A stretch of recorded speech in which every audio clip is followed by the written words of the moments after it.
I would now like to welcome Sir Peter Gluckman, the Government's Chief Science Advisor, who reports directly to the Prime Minister. Sir Peter has been tireless in the promotion of the role of science and research and what the part it should play in our economic prosperity. He's a veritable Richie McCaw of tech transfer and commercialisation, I'd like to suggest. He's been joined on the stage by Ray Thompson and Dean Tilliard, who will have a little 15-minute conversation with him after his remarks. Thank you very much, Sir Peter. Let me move very quickly, and I want to move to take some givens up front so I can move to some of the meat of what I want to say, so we've got time for discussion. I think we all accept that there's a relationship between a country's investment in R&D, be it from the public or private sector, and GDP. It's clear that science-based innovation, along with other forms of innovation, but when I talk about innovation today, I'm going to focus on science-based innovation, are key to multi-factor productivity, largely in the form of the various technologies, both incremental and disruptive, that they produce. And whether it's digital, ICT, life sciences, environmental or social or health-related disruption, these are the issues that we're all looking for, what you're looking for to invest in, and that the country needs in which to be able to grow in the 21st century. The problem is disruptive innovation is difficult to predict and often appears at the boundary between different disciplines. It's very rare that disruptive innovation appears from knowing more and more about less and less. It comes from bringing things together.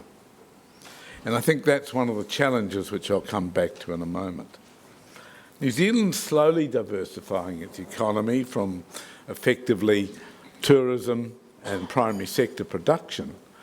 But I think we should not forget that our primary sector in particular, but also our tourist sector, depends significantly on science-based innovation. And I personally think that we are a long way from maxing out on what are the possibilities, particularly in the primary sector, in terms of science-based innovation. And those of you who were in Israel earlier this year, Ray and others will have noted that there are enormous opportunities yet to be exploited from innovation applied to precision agriculture, particularly in areas like the Hawke's Bay, where it's relatively easy to apply into the horticulture sector. New Zealand has been an historically low investor in R&D, both from the public sector and the private sector. And I think it's useful just to pause for a moment and think why that might be the case, because I think if we're to address it, and we actually have to address it, we have to understand whence it comes. The first is, quite frankly, New Zealand is a low-risk society. We've not had any existential risk, and unless the penguins decide to invade us, we're unlikely to face much existential risk, except that which will come with climate change and its associated problems. We have a culture that is relatively low risk. I mean, I think that you represent a relatively small but growing subset of society that understands the importance of taking risk, because without risk there can be no progress. I think it's fair to say that we're very individualistic as a country, and that's made it difficult to actually create teams that will work together. I just give you the example of the honey industry, and think where the honey industry might be if they knew how to talk to each other politely. We obviously have the problem of geography. We obviously have the problem of sector.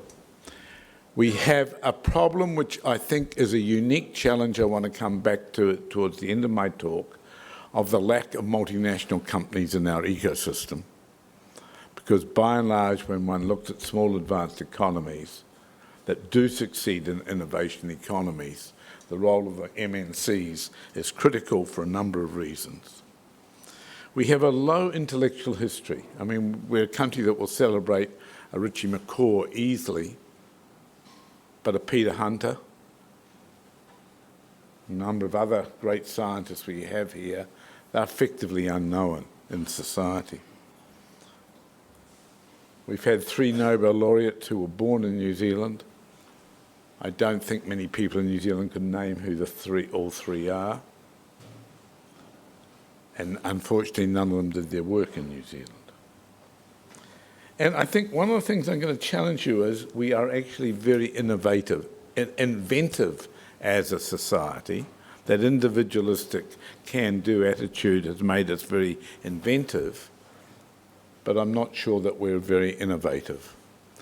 And I think one of the ways that came clear on this recent trip to Israel was the number of times we would wander into a VC or an incubator or a similar type operation to see some technology which had been turned into a lot of money, to hear John Morgan from the back of the room, he was saying, shit, we've got far better technology than that, and we've been giving it away for free. Time and time again, our scientists have done a good job, but nobody's seen the deal opportunity that could come from it and known how to turn it into loot. So the issues are easy to define, and some of the easy issues are about culture as much as they are about process and regulation. Most people would say, who look at New Zealand from the outside, would say that the real fundamental problem is not one of structure, that the culture is changing, the fact that you're in the room says the culture is changing, but that what we've done is we're building hydroelectric dams on rivers that have a low trickle of water. You know, if you build a hydroelectric power steam, you'd have to have water, the turbines, and the distribution system for the power. Well, I think we've got quite a good turbine system, the interface between science and innovation. There's not much water running down the stream, and it's not too clear to me that we fully thought through what the power line distribution system needs to be. Outside experts think our public sector spend needs to be in the order of about 1% of GDP on R&D to be effective. Most countries have came to the view that about 0.8% was needed for there to be enough flow in the water coming down the pike for the rest of the system to develop. But if you allow for the disadvantage of geography, I think we need to be a little bit higher. But we're still at 0.5%, despite the increase in funding and R&D that the government did to repair some of the damage of the last 20 years. We're still, the public sector spend in R&D is only 0.5%. Why is it that low? Well, I think there's no demand from you guys. The private sector has a big influence on the government, and where's the pressure from the private sector for the public sector to spend more? We've got the short political cycle that makes it more difficult, and frankly, for any government, shifting another 0.3 of GDP, percent of a GDP to anywhere is difficult. Now, you can argue that these numbers mean nothing because it's about what you do with the money rather than the percentage, and I have sympathy for that view. But the reality is we don't have enough water coming down the stream. In 2012, I proposed to the Prime Minister that we needed to start looking at other small advanced economies for policy ideas, that we've been taking all our policy ideas, particularly in the science and innovation space, from Britain, from Australia, from Canada, the United States. And frankly, it didn't scale to a small economy. So I said we needed to start taking more interest in what other small economies did. So he asked me, who are they? Well, I said, well, there are only 3 countries outside Europe that are less than 10 million in population and are advanced economies. And they're Israel, Singapore, and New Zealand, all of which are islands in their own way, or islands and isolated. Really hard to be a small, advanced economy isolated from the big world. There's another 15 or so in Europe. So we decided to form a club. So we went out on the road and we invited Finland, Singapore and Israel to join us in a club. They rapidly agreed, and we said, well, 3's not enough, so we'll invite some Europeans in. So we invited Finland, Denmark and Ireland, and more recently Switzerland, into this club, which meets at very senior policy level on quite a frequent level to share policy ideas and learn from each other in areas such as science, innovation, economics, trade relationships, how small countries deal with big countries, and all the issues in between.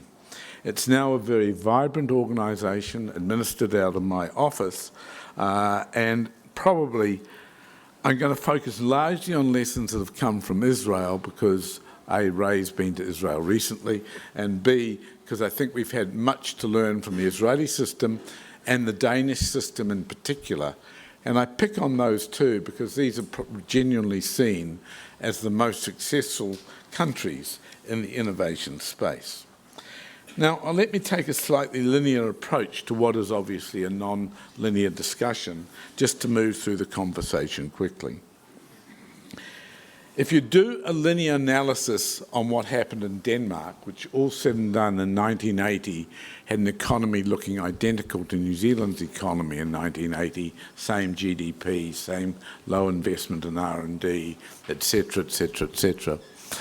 As the Finns started to increase, the Danes started to increase their investment in R&D, the private sector investment remained low until it hit 0.8% public spend.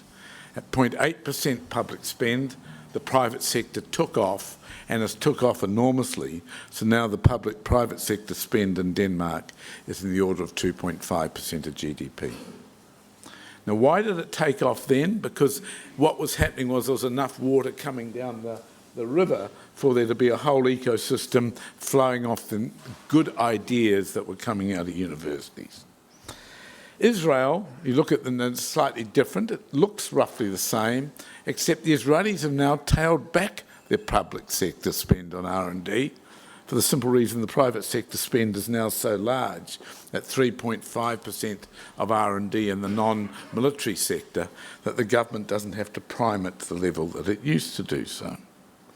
The other point is that both countries recognised that public sector spend on R&D was all about the stuff that the private sector did not do, which meant it was upstream, it was the basic research, it was the cross-boundary interdisciplinary research. And so in Israel and in Denmark you find far less engagement of the government trying to tell the universities what to do. And I think that's important, and you'll notice in the recent National Statement of Science investment in New Zealand, we're trying to lift the universities in particular to be more about the upstream, innovative, disruptive idea generation rather than about the downstream, immediately application stuff. And in fact, across Europe at the moment, there's a concern that innovation may dry up if there's not more upstream research undertaken. The other thing which they accept as policy settings, which I think we're having more difficulty with, is to understand what is the most important output of universities. Is it start-up companies? Is it patents? No. Most important output of a university is bright, well-trained people able to move into the private sector and carry a whole lot of know-how and ideas with them. And I think, again, particularly in Denmark, but also in Israel, the number of PhD students who are doing their PhDs in the private sector is growing quite rapidly. So now I'm turning more to your part of the system and just thinking about this cluster of things that you can call technology transfer organisations, incubators, all that kind of stuff. I think we've been doing a bit of analysis with Israel and Denmark and the other countries, and I think you'll all recognise it as well. There tends to be a difference between companies or ideas that are pulled by the entrepreneur out of a university or research institute and those that are pushed by the academic. And there's no doubt that those that are pulled out tend to have a better track record. I think one of the issues that continues to bedevil the system is Israel has done a lot of work to make sure that when ideas leave universities, it's for the benefit of the idea, not for the benefit of the institution. And we've had a number of situations in New Zealand where universities and the interests of the universities seem more paramount than the interests of the idea. Israel now has rules in place, for example, about how the laws in place about how university-owned residual equity in IP in a product can be managed, so they can't sell it down overnight and crash the price of the share price of the company or whatever. Again, there are issues here.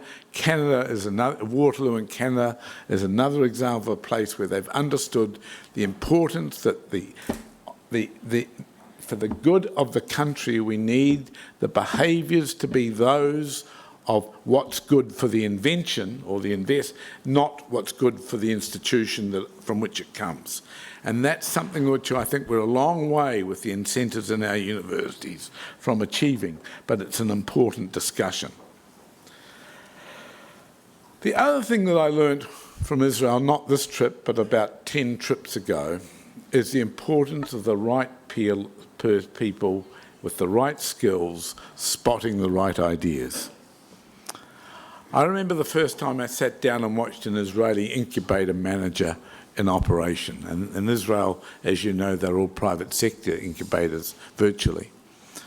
And this guy came in to present his stuff, and I thought, oh, this is really good. I know a bit about med tech, and this is something that feels really clever. I think that's a bloody good idea. The guy made his presentation, and in the middle of the presentation, and at the end, the manager asked him, how are you going to market it? He said, oh, we're going to start launching it in Tel Aviv next week, and hopefully the year after, end of next year in Haifa. And the guy said, the incubator manager said, thank you very much, goodbye. Threw him out of the room. I said, what's going on here? I thought it was a bloody good idea. He was thinking local, and if he's thinking local, he's no good to me. If you're not thinking global from day one, and the first product is going to be sold in Shanghai, New York, or Munich, or Mumbai, I'm not interested. Israel is a minuscule market. If you're focused on a minuscule market, I'm not interested. And we see this time and time again in New Zealand. We go to our little market in New Zealand, we might get there, then we might bravely try to go to the east coast of Australia, and 5 years later we think, oh, maybe we could go to the world, by which time Silicon Valley or Shanghai or Singapore has wiped us out with an inferior product and it's gone. They think global from day one, and they're not interested in people who do not think global from day one. And I think we saw that repeatedly in these missions. Secondly, because they think global from day one, they get the right expertise in the room from day one. They have, if there's an idea they're serious about, they'll have an international science advisory board of merit. They will have international financial people at the table. They are thinking globally from day one. The other thing that I'm going to comment on, because it's passé, but it may come back, is they do understand where the government's role is, which is where the risk is high. I was responsible way back for Yigdal Ehrlich coming out to New Zealand in about 2000 to set up, in the 1990s, to set up VIF, NZ VIF. But that was meant to be a high-risk, early-stage investment fund. The idea was great, but what happened when it got to New Zealand was it was turned into a low-risk fund, stuff that's already established fund, which completely lost the whole point of why it should exist in the first place. In terms of, they have a office called the Office of the Chief Scientist in the Ministry of Economics, but he's not a chief scientist. They do have a chief scientist in the Ministry of Science as well. The guy is Avi Hassan, who some of you may have heard of. He's the chief entrepreneur-in-chief. He's a venture capitalist-in-chief. And his role in an office which has been remarkably isolated from political interference is not to give grants to companies, but to give loans to companies. In other words, Israel has recognised that companies need different levels of assistance at different stages through the start-up phase, valley of death, etc., and they will give redeemable, writable-off loans against products. And it might be 500,000 or it might be 25 million. Clearly, you're not going to get 25 million if you haven't paid back the last one or so forth. But everything is on the basis of loans. And everything's on the basis of a strategic partnership between this office and the company involved, in which to see how it can move quickly on product development and getting it to the world. And I think the loan versus grant mentality is really interesting. I think it changes the way it works. So these loans are, as you know, on the basis that they're payable back at 3 to 5% royalties from first sale of the product. If the product dies and the company doesn't make it, the loan's written off. But in fact, it's become a remarkably sustaining system on top of that. So I think the climate is more systematic, it's more thinking globally, it's more linked between the various parts of the players. The players all talk to each other. New Zealand players are not very good at talking to each other. We're still very competitive and isolated from each other, and I think we need to work much harder on local connectivity. They, of course, accept failure.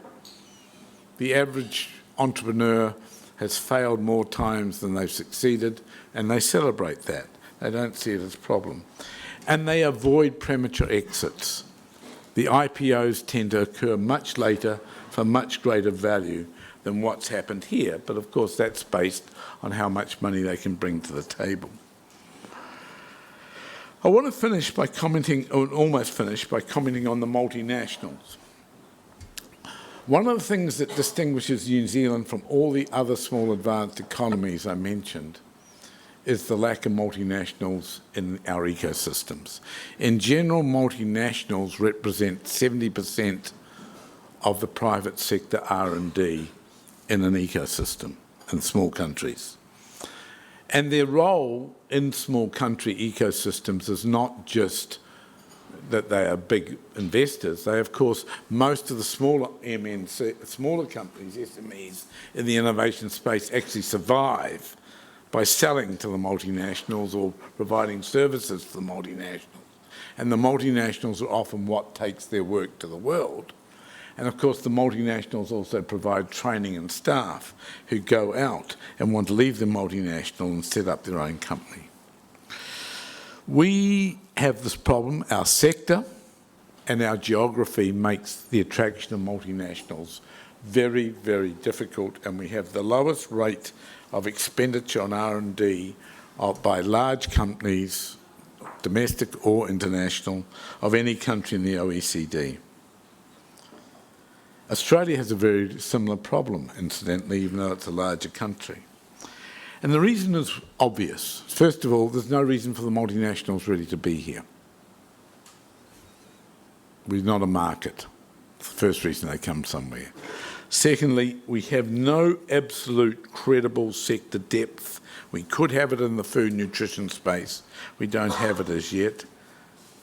We don't do what Ireland or Singapore does, which is give large bribes in the form of tax relief or whatever to get the companies to occur. They're bribes. And so the only reason that multinationals will come here is if we have really outstanding science which they want access to, and that science won't leave. Now, Israel's done a really good job, and it's got the advantage of closer geography, it's got the advantage of great sector expertise in areas like cyber and ICT,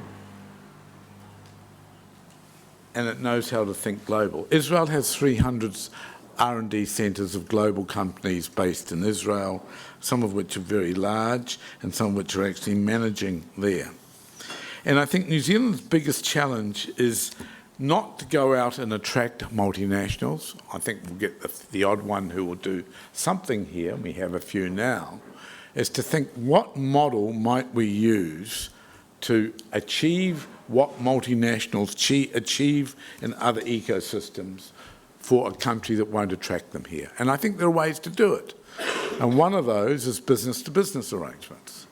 For example, and this is something where Israel has been very effective at, where you take a small company here that's got some developing ideas and a company in, say, Singapore or a company in Israel that's developing in the same space, and you incentivise them into a co-development deal where the advantage is we may have the invention, they may have the innovative capacities, and they certainly have the links to the VCs and the area to take it to the world. And we've started doing this a little bit with Singapore in the food space. We have a joint fund with Singapore in the food space. And we're in the process of negotiating a technology innovation agreement with Israel to cover the ICT, ag tech, water tech, environmental tech space, specifically to encourage business-to-business relationships in this space. And 2 nights ago, I was at a dinner between a major New Zealand company and an Israeli company, which shows what they can do. They have something they can see, they can jointly take to the world and develop and take to the world. So, in summary, we're making progress. A lot has shifted here. I think 10 years ago you wouldn't have had a meeting of this and you wouldn't have had a conversation like this. The government, the attitudes are changing in both major political parties. The language about R&D is now about investment, not cost. I think we're seeing a younger generation of young entrepreneurial scientists and engineers leading universities. I think we're seeing the government starting to understand that more of the R&D it funds must be upstream rather than downstream. We are trying to sort through that innovation incubator space with these new forms of incubators. Hopefully we can keep Callaghan to come right, etc., etc., etc. We're starting on exploring deals to get around this multinational challenge, such as the Israeli Technology Innovation Agreement. We're about to, government has announced that it hopes to sign a science and technology innovation agreement with Australia next year, and we're working on that at the moment. I think that we're trying to work out how to make our academic community more collaborative through things like the National Science Challenges. But I still think that we've got to encourage everybody to think how to think globally from day one. And that's hard for a whole host of reasons. And yes, we need to be more honest about thinking about what sectors we are likely to make it in. But we've got to also realise that we've got to be able to think cleverly when something disruptive and opportunistic emerges out of nowhere. And that's if you have enough water coming down the stream, something will always come out of nowhere that is particularly opportunistic. And I'll finish by giving 2 examples. One we lost, and the other I think we could retain. The one we lost is Lanzatech. Brilliant idea to use microbiota, Clostridia bacteria, to convert carbon monoxide and then carbon dioxide into ethanol, something like acetone and then to ethanol. In other words, to clean smokestacks up of oxygen, of toxins and turn them into something valuable. That was a brilliant idea. It's developing well in North America and in China. Why did we not keep it here? Simply because of our rules around genetic modification. Too hard to deal with the regulatory regimes around the technology. Probably a bit more complicated than that, but it's a good story anyhow. Secondly, Peter Beggs. Boat builders turned into rocket makers. Great story, Rocket Lab. The potential around a credible rocket launch industry in New Zealand is not just for Rocket Lab. It spins to a whole host of other areas which have to be internationally connected on itself. There's a sector which, all going well in a few months, I think will take off literally like a rocket. And I think the potential in a lot broader areas around the aerospace sector, around the GIS sector and so forth, is quite enormous. So New Zealand will always have to find its own way. We are different. We can learn a lot from countries like Israel, and we need to. But what we need most of all is you guys in the private sector. Governments will always hear academics saying we need more money for research, we need this, we need that. And they've got a vested interest in saying that. I think unless you guys, who ultimately are the engine room of innovation, take a role of realising that if you're going to be busy building power stations and transmission lines, you need the government to worry about the water flow and also to help you with the transmission lines, then we will remain small, and we can't afford to do so. Thank you very much. Thank you very much, Sir Peter. We have a few minutes for questions. Ray, would you like to start us off? Okay, so Sir Peter, I think one of the things is we are focusing on global, internationalising these businesses we're involved with. That's one of the key things we're doing. That's why we've got a whole lot of international guests here to, develop that connectedness. I think in terms of the tech transfer offices, I think I'm sensing a real change in the university system. We've had problems, probably particularly up in Auckland, and I'm sensing a real shift in, moving from a focus on benefit to the university to a focus on the national setup. So, but the one thing I'd like to, that worried me yesterday a bit from Minister Joyce talking to us, and this was the issue around this government dropping the ball. In Israel, we found more or less after the trip that the Israel government is really helping in the background a huge amount. They've got, your investment, an angel investment there is fully tax deductible. Then they've looked at the ESOP schemes, and they've got much more the way it's taxed, and when the tax applies, that when there's liquidation rather than when the option's exercised and that sort of thing. So they're looking at angel investors, they're looking at the entrepreneurs, and with the multinational companies, one almost ended up with the impression that it all just happened. But the Israel government was, as you said, bribes was a very big part of why a lot of these multinationals are there in Israel. So Peter, I think the thing is this government likely to drop the ball? Because they've done a lot of really good things with Callaghan funding and the tech incubators. That really lots happening, but they could say, well, look, everything's going well enough. We'll just leave this system as it is.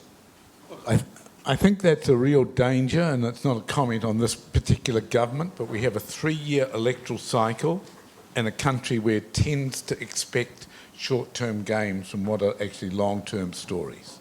And I think the difference in Israel and in Singapore, although in Singapore it's for other reasons, because they know who's going to be in government in 10 years' time, just as they do now.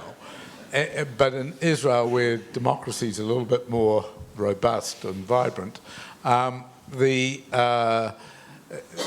managed to decide that the science, technology, innovation thing is not a political, thing to fight over. And so they've largely depoliticised it. So, yes, there's a Minister of Science, but I can tell you the Minister of Science or Innovation in Israel has very little, if anything, to do with the way that whole system works. It's devolved to what's called now it used to be called the Office of the Chief Scientist, although in the Ministry of Economy, which was entirely autonomous. They set their own strategies, they set their own rules, and managed it outside the political apparatus. So although there was political oversight, it was seen as a non-partisan thing, and they just get on and do things. And I think the danger for New Zealand is simply the overt thing. My way is a better way of doing your way. It's tax credits versus vouchers versus some other way of doing things. And I think that there are still gaps in the system. I think, again, if you have one agency that is across the whole of it that looks at the multiple tools, it can identify the gaps. But if you think about it, we've got bits in the Ministry of Education, bits in Callaghan, bits in MB itself, bits here, bits there. So getting an oversight and integration always leads to duplications and gaps. We're getting better at it, and I think the NSSI is a good attempt to get an overview of the whole thing. And I think this is not a political partisan issue, but I am nervous that, you know, we did this big effort over the last 3 years. Well, we put several hundred million more into science last year. Have we done it? And that's the issue where I think, again, the views of the private sector, the people who governments respect because they're out there facing the real world, has a really important role to play, is in ensuring that people understand we're only 1 foot down a 100-yard path, and we've made 1 or 2 good steps, but we've got to keep going. Sir Peter, I think it's great that you've challenged us here today to through our networks and contacts with politicians and the like to ask for an increase in R&D funding. Many here recognise that R&D funding leads to science-based startups that have value, but I think for many in the room there's probably a little bit of scepticism that more money into the top of the river doesn't necessarily get out through the dam for us to build power lines and power stations. And I think if there is going to be more money coming in, I think many of us here would agree with that, but we have to keep working on making our institutions more permeable and allowing the technology to come out. I don't disagree. That's why I made the point before about the status of the TTOs. I think, however, there are other ways. I keep emphasising the most valuable way ideas leave universities is people. And New Zealand still has the lowest employment rate, well, I'm not sure the lowest, but one of the lowest employment rates of scientists in the private sector, particularly scientists with PhDs. And we've seen, if you look at the Danish data on what they call their Danish PhD system, industrial PhD system, where not only do the students go and spend time doing their project in the private sector, but the teacher, the mentor, the lecturer spends 1/10 of their time in the same company. The growth rate of the companies that have hosted industrial PhDs, when looked at 5 years later in terms of both revenue and the number of employees they're employing, is far greater than those that do not have industrial PhD students. So I think, yes, we can blame the TTOs, and the incentives in some places are awkward. But I think a lot of it can also be we haven't kept on reminding our kids their future is in the private sector, not in the public sector. You know, only 8% of PhD students will have their future in the public sector, but most of them are trained assuming that that's their future. So there's some things that we need to do, but that needs a partnership between people on, if you like, on in the ecosystem, people like myself, people like yourselves and others, to work with the universities, to work with the government, to make sure the incentives are in the right place so universities get rewarded for doing the right thing. They should be incentivised to get the students graduating into the private sector. Yeah, there is quite a bit going on in terms of these PhD students, and I'm chairman of the McDiarmid Institute, and we're having a good look at that and having you know, even at Auckland University they're doing quite a bit around this problem. Where do these 90% of PhDs go to? Because one of the issues is industry doesn't seem to be that keen on taking them. Maybe they're being trained wrong. Maybe we need to think about what the training is. I suspect that they're trained too narrowly, that know a lot about one little thing, and they don't know anything about the real world of entrepreneurship, of the way technology and society relate, etc., etc. Maybe that we need to have a serious look, and I actually believe it, so that's why I'm raving on about this, that we need to go to an American-style PhD, which has got coursework as well as the thesis involved, so the students come out with a broader knowledge on how the world really works. They all have had Business 101. They've all had something about science and society, because although if you want me to get raving for the next 2 hours, it will be on the issue of technology and the societal response. We all understand what happened over genetic modification, and I think that will ultimately be to the harm of this economy, but that's another matter. But there are many other technologies to which the public will react, not just in the life sciences, but I suggest to you over time issues around loss of autonomy that will come from machine learning, artificial intelligence, a whole lot of other Internet of Things and so forth. While the benefits are being seen by people, and that's why the technologies are being taken up in the short term, in the long term, there will be a number of consequences which will lead to reactions from society. And I think that the need for good social science being linked to the innovation system, so we understand how to manage technology introduction into society, is going to become more and more important as the pace of technology picks up. And I think we've been rather weak in thinking about these issues. And particularly for those of you interested in the life course, so I think both in the digital space, it's become very real. I'm doing work for the OECD on that at the moment.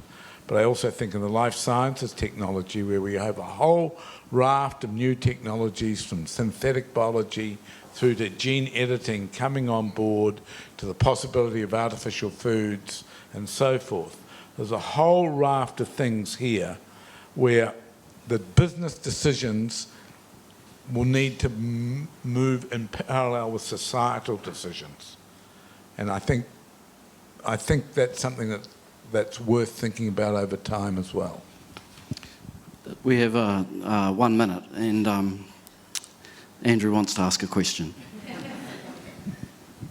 We literally have 1 minute, Andrew. Yeah, no, it's a quick question.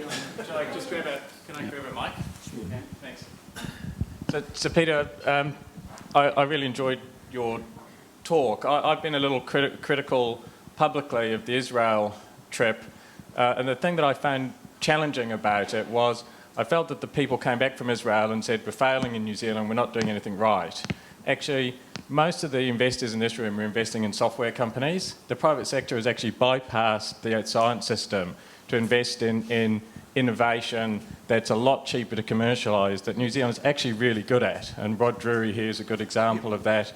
And, you know, Rod's company is creating opportunities for Kiwi companies around the world, because foreign companies want to actually cluster now with Kiwi companies because they want to get close to zero. So I guess the thing that I found a little surprising or disappointing about the report that was written after the Israel trip, there was no mention of software ICT, or no significant mention of New Zealand's success, and whether that's an area that we should be focusing on more, rather than the concept of science-led innovation. Well, I think we're going to be careful here, because I think a lot of ICT in the next space is going to be very science-based innovation. I mean, the mathematics of algorithm development, the mathematics of big data, the mathematics of artificial intelligence, machine learning, the engineering behind all of that is changing dramatically. And yes, the front-end stuff, the kind of stuff that Rod and others do, creates business niches which will always exist, and clever people always make their way in them, whether be it in service industry or the entertainment industry. Yeah, that's for certain. And certainly one of the successes of the Israel model, which we haven't talked about here, but which Rod represents in a strange way, is the garage industry. That a lot of stuff comes not through universities into the innovation space, but comes from people who effectively have been in a university, called it Unit 8300, which is the Army ICT think tank in Israel.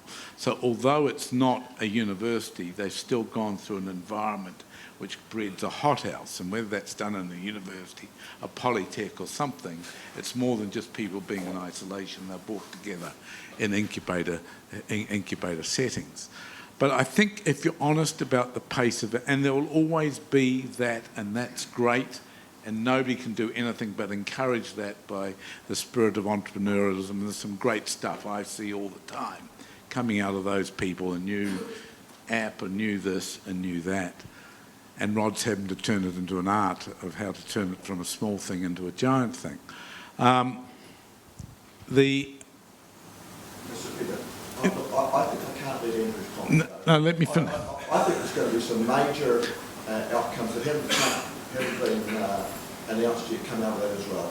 And I think the community has their own few angels on the delegation, but there are going to be some major... Look, all I can say on that point, and I give you entirely the right, I know what's coming down the pike from the deals, what was done there. There's enormous stuff coming down the pike in terms of partnerships, in terms of commercial deals that have been and opportunities have been identified. But I wasn't focusing on that bit of it. I was going to focus on the ICT bit.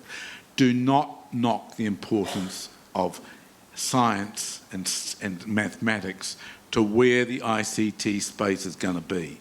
If you imagine the technologies on which ICT is currently based are going to be the same in 10 years' time, we're dreaming. There's a whole lot of new stuff coming down the pike and enormous issues ahead.